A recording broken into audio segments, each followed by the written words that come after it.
महाराज हरिश्चंद्र कहने लगे बाबा जी दुखी मत हो, तुम्हें भोजन की जरूरत हो, कपड़ों की जरूरत हो, जिस चीज की जरूरत हो वो दिल खोल करके मांग लीजिए। और महाराज दे दोगे? हरिश्चंद्र कहने लगे हैं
जरूरत हो वो आप हमसे मांग लो।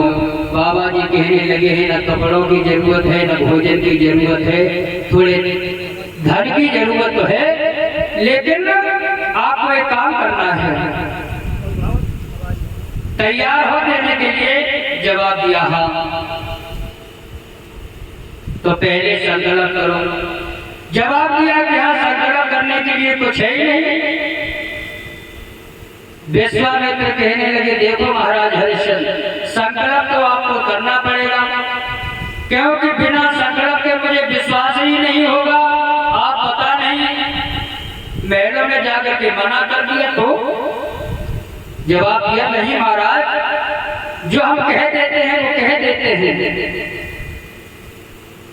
पहले संकल्प करिए। संकल्प के लिए हमारे पास क्या है? जवाब दिया ये कुंजी और लगाम तो है, ये संकल्प के रूप में दे दो तो मुझे विश्वास हो जाएगा और कोई बात नहीं है। कुंजी और लगाम संकल्प के रूप में दे दे। महाराज हरिश्चंद्र नहीं समझ पा रहे हैं कि सब कुछ इसी के ऊपर निर्भर है। अब कहा कि अब मुझे चाहिए दक्षिणा, और ब्राह्मण की महाराज दक्षिणा तो दक्षिणा करते थे आदमी की। दक्षिणा कितनी? 60 भार सोना। लोग पूछ दिया करते हैं कि 60 भार होता कितना है, वैसे हमने इतना सोना देखा तो है नहीं। एक यजुवंश पर पुस्तक है, उसमें लिखा है कि 96 शेर का 1 भार होता है। अलग अलग ऐसे विद्वानों के मत हैं, तो ध्यान रखना प्यारे भक्तों। कहने लगे तो यहाँ तो नहीं है, महलों में हमारे साथ चलिए। विश्वामित्र कहने लगे चलिए, चल दिए। और जाकर महाराज जब महलों में पहुंचे हैं तो जाते जाते कहा कि महाराज पहले भोजन कर लो। जवाब दिया नहीं, भोजन की जरूरत नहीं है, दक्षिणा की जरूरत है, महाराज जल्दी करो। हरिश्चंद्र महाराज ने कोषाध्यक्ष को बुलाया और कोषाध्यक्ष से कहा भैया इधर आओ। बोले क्या बात है? ब्राह्मण देवता के लिए 60 भार सोना लेकर के आओ।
कोषाध्यक्ष को इशारा दिया कि इधर आओ, 60 भार सोना लेके आओ।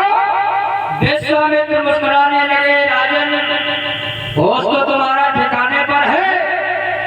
अरे ये तेरा सेवक नहीं रहा है, ये तो मेरा सेवक हो गया है।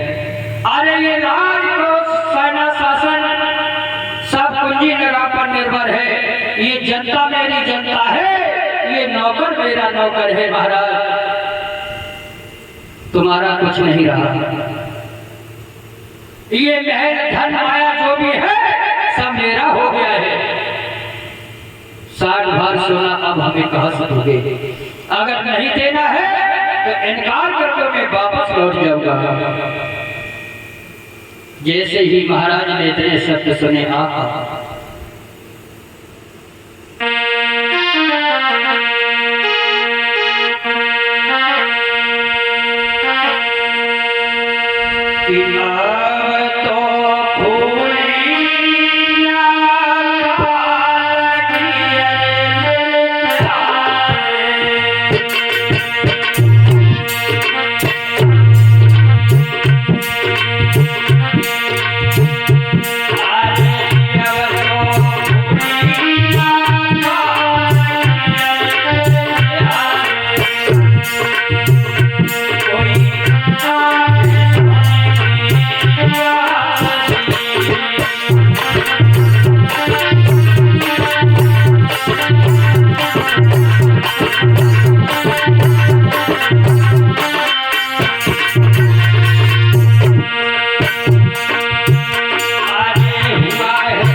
हरिश्चंद्र महाराज कहने लगे, क्षमा करना नाथ, पहले मुझे नहीं मालूम था, मैंने ये निर्णय ले लिया है, दे दिया राज शासन सारा आप, पर महाराज लौट के नहीं जाने देंगे। सब कुछ भले ही तुम्हारा हो गया, ये धन दौलत महल राजा, लेकिन ये शरीर तो अभी मेरा है, ये शरीर नहीं दिया।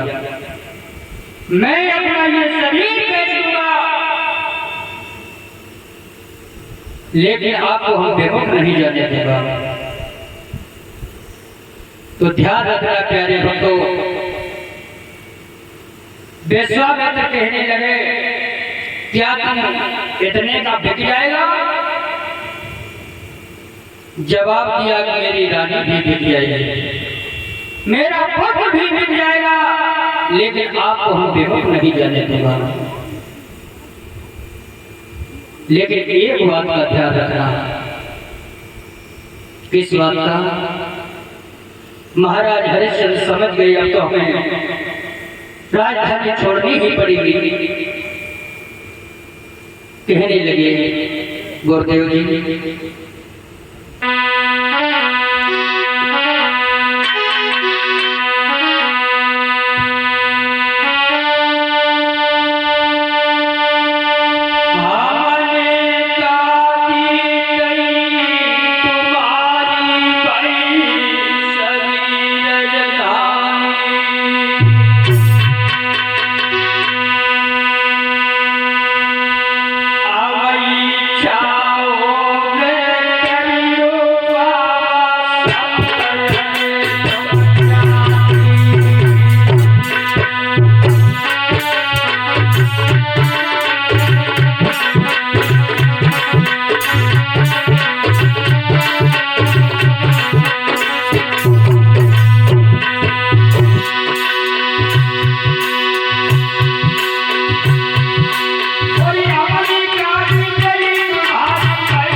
जब विश्वामित्र को समझाने लगे, विश्वामित्र कहने लगे, हरिश्चंद्र अरे तू ये किसे उपदेश करता है?